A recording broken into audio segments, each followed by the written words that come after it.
बच्चों, हमने लास्ट जो डिस्कशन कवर किया उसमें हमने टेंशन के वर्क डन पे फोकस किया है ना, और कांस्टेंट फोर्स के डिस्कशंस को हमने कंटिन्यू किया है। अब थोड़ा सा चेंज करते हैं कि अगर मान लो बच्चे जो फोर्स हो वो वेरिएबल हो, work done by variable force. Okay, तो अगर मैं वेरिएबल फोर्स के वर्क डन की बात करूं तो पहली चीज़ तो बच्चे आप ध्यान रखिएगा, जो आपने कॉन्सेप्ट पढ़ा एफ डॉट डेल्टा आर है ना, dot product of force displacement, वो आपका यहाँ पे नहीं चलेगा। रीज़न बहुत सिंपल सा, अगर मैं आपको एक क्वेश्चन दूँ यहाँ पर कि लेट से आपने एक ब्लॉक लिया और आपने उसको पुश किया, लेट से फोर्स की वैल्यू आपने बच्चे 2x + 4 लिख दी, और आप इसे x = 4 से लेके x = लेट से x = 8 तक पुश करते हो।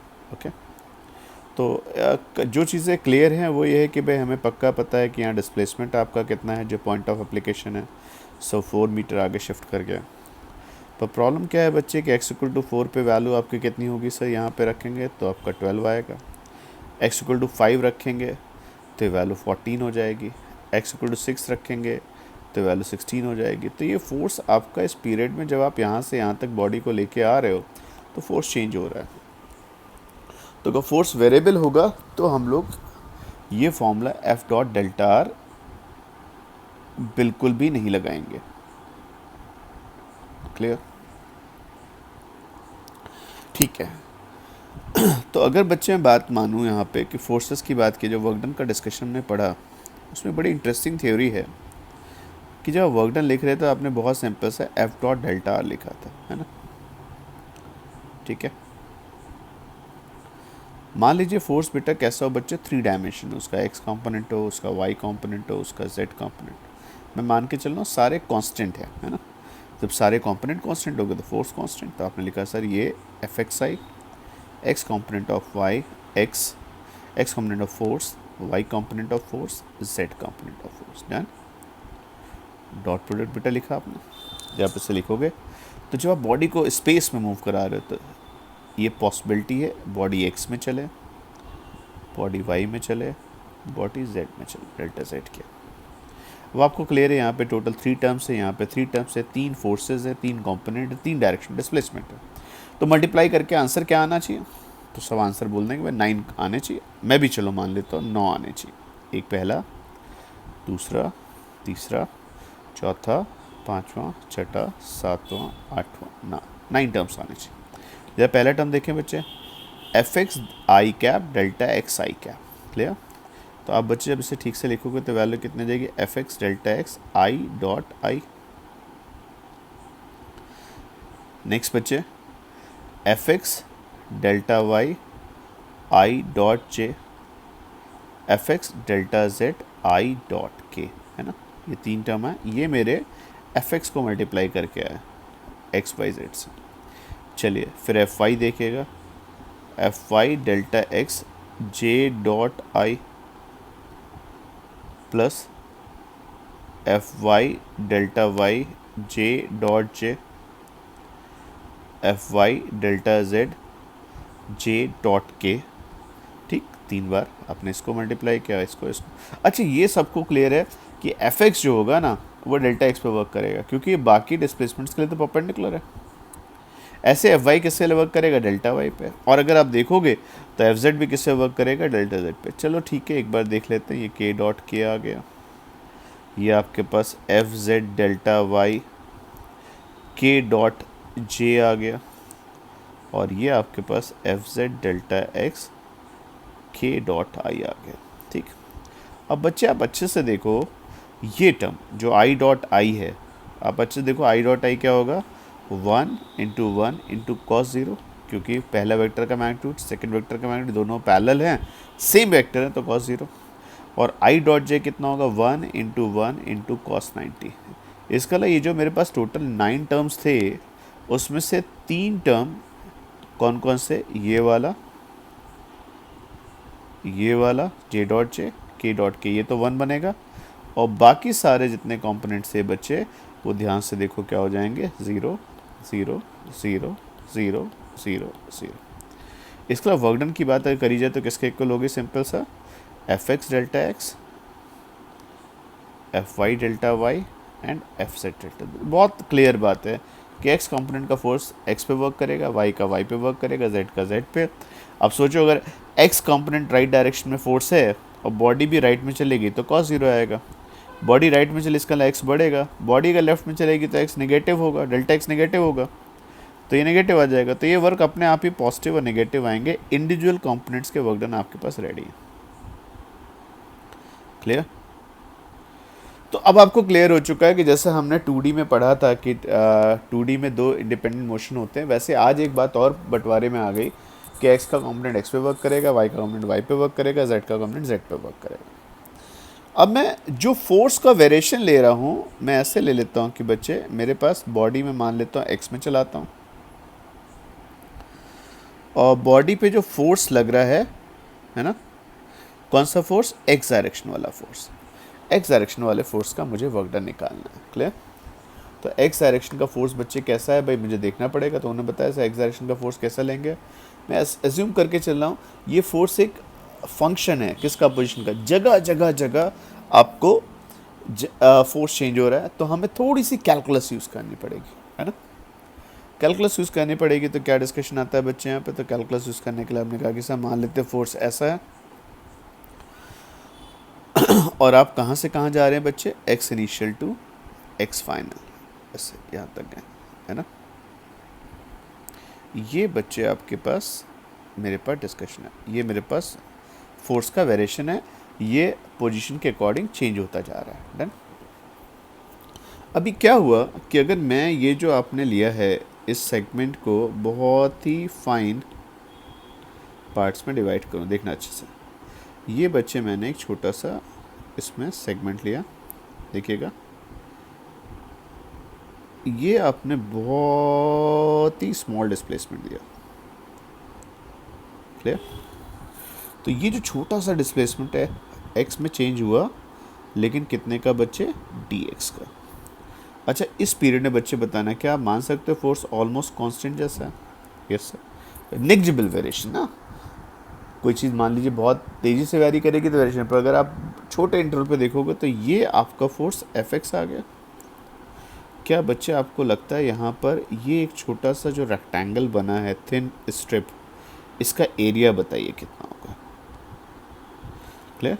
बस सिंपल सा ये पतली सी जो स्ट्रिप बनाई ना बच्चे, इसका एरिया, तो आप इसका एरिया बोलेंगे T A equal to rectangle की एक डायमेंशन एफ एक्स, है ना, और दूसरी डायमेंशन डी एक्स। एक डायमेंशन एफ एक्स और दूसरी डायमेंशन डी एक्स। तो डी एक्स की वैल्यू क्या आ गई, एफ एक्स, डी ए कितना आ गया, F x D x. Clear? अच्छा ऐसे कई सारी पट्टी बनेंगी, यस सर, ऐसे कई सारी पट्टियाँ बेटा हम सोच सकते हैं यहाँ बनेंगी। एक यहाँ बनी, एक आगे जाके बन जाएगी, है ना, एक ऐसे आगे और बन जाएगी। तो क्या मैं ऐसे करके के सारी पट्टियों को अगर ऐड करूँगा तो मुझे क्या यहाँ पे कुछ टोटल एरिया मिलेगा। तो टोटल एरिया लिखेंगे तो आप इसको बच्चे बोलते हैं समेशन, सारी पट्टियों का इसको लिखेंगे summation F x D x. पर मैथ्स की लैंग्वेज में बच्चे इसको समेशन को हम किससे रिप्लेस कर देते हैं बच्चे, इंटीग्रेशन से। यह आ गया बच्चे आपके integration F x D X. तो ये तो हमारी बात है एरिया से। दूसरी बात भाई आपका ये F x D x technically क्या था, force into displacement. Force into displacement क्या हो गया सर, इस छोटे से डिस्प्लेसमेंट में क्या आपने कुछ वर्क किया, यस आपने पुश तो किया ना उसे, तो उस दौरान उस पीरियड में आपने कितना अमाउंट ऑफ वर्क किया, टी डब्ल्यू। तो बेसिकली जब आपने समेशन किया था तो यहाँ समेशन डी डब्ल्यू भी आएगा। सारे छोटे छोटे वर्क डन, धीरे धीरे धक्का ले आके बॉडी को लेके जा रहे, बहुत धीरे धीरे धक्का ले आके, तो तुम्हारा वर्क आ गया। तो आगे से कोई पूछे बच्चे वेरिएबल फोर्स का वर्क डन हम कैसे निकालेंगे, तो you can find work done by variable force by the integration of F x D x. Limits क्या होंगे बच्चे, क्योंकि आप बॉडी को एक एक्स इनिशियल से कहाँ तक लेके जा रहे हो, एक्स फाइनल तक। This is a work done. Work done किसके इक्वल होगा, आप ऐसा भी लिख सकते हो, area bounded by F x with x. देखो कहानी अब बिल्कुल हो गई जैसे तेरा तेरा मेरा मेरा, F x F x, F x को एक्स से मतलब है, एफ वाई को वाई से मतलब है, एफ सेट को जेड से मतलब है। क्लियर? तो वर्क डन इक्वल टू ये वर्क डन एफ एक्स का हुआ। तो अगर मान लो सर तीनों फोर्स होते हैं, तो तीनों फोर्स होते हैं और तीनों वेरिएबल होते हैं, तो उस केस में मैं 3 इंटीग्रेशन करता। तो बच्चों में 3 इंटीग्रेशन किसके, एफ एक्स ने स्मॉल डिस्प्लेसमेंट डी एक्स के साथ कुछ वर्क किया होगा, एफ वाई ने डी वाई के साथ, एफ जेड ने डी जेड के साथ, और लिमिट बेटा किससे डिसाइड होंगे, एफ एक्स में तुम एक्स में कितना चले, तो भाई जहाँ थे एक्स आई से एक्स एफ आ गया, वाई आई से वाई एफ आ गया, जेड आई से जेड एफ आ गया। क्लियर। तो ये मेरे 3 इंटीग्रेशंस होंगे जिससे मैं वर्क डन निकाल सकता हूँ वेरिएबल फोर्स का। ओके। और बात यही ये नहीं ख़त्म होती है सर, अगर मेरे पास एफ एक्स एक्स एक है, वेरिएशन है, तो मेरे पास एक एफ एक्स एक्स का ग्राफ है, मेरे पास एक एफ वाई वाई का ग्राफ है, और मेरे पास एक एफ जेड जेड का ग्राफ है। क्लियर। ये एफ एक्स आ गया, ये एक्स आ गया, ये एफ वाई आ गया, ये वाई आ गया, ये एफ जेड आ गया, ये जेड आ गया। तो आपने कहा कि भाई मेरे पास लेट से ये एरिया आ रहा था, तो ये जो शेडेड एरिया है बच्चे आपने जो अंदर बंद कर रखा है ना, ये बाउंडेड एरिया किसका, एफ एक्स का किसके साथ, एक्स के साथ। ये एरिया बच्चे आपका work done by F x हुआ। इस एरिया को आप A1 लिख दीजिए।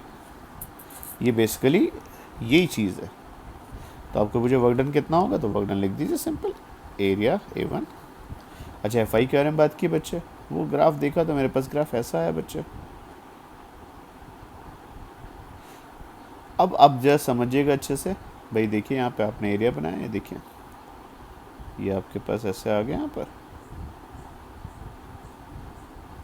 ओके।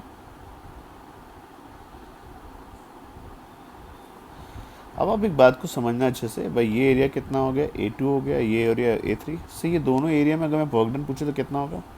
भाई बेटा बात समझो, यहाँ तुम्हारा फोर्स y में पॉजिटिव है और तुम जा रहे हो y में, तो जब फोर्स पॉजिटिव होगा, जा भी y में पॉजिटिव रहोगे तो पॉजिटिव वर्क करोगे। y में चलती चीज़ को y वाला फोर्स धक्का दे रहा तो पॉजिटिव वर्क। यहाँ ध्यान से देखो, बॉडी चल किस में रही, y में, लेकिन फोर्स कैसा हो गया, नेगेटिव। इसका मतलब तुम जा किधर रहे हो, ऊपर, और फोर्स किधर लग रहा है, डाउनवर्ड, तो नेगेटिव वर्क हुआ ना। तो जो अप एरिया होगा उसे पॉजिटिव कंसिडर करेंगे, जो डाउन एरिया होगा उससे नेगेटिव। तो टेक्निकली बच्चे ये वैल्यू आपकी, ये इंटीग्रेशन करते तो ये आंसर आता। और जब आप एफ जेड जेड पे चलोगे तो आपने कहा सर ठीक है एक काम करते हैं, ये फिर से हैंग कर रहा है, एक बार फिर से स्टार्ट करते हैं इसको।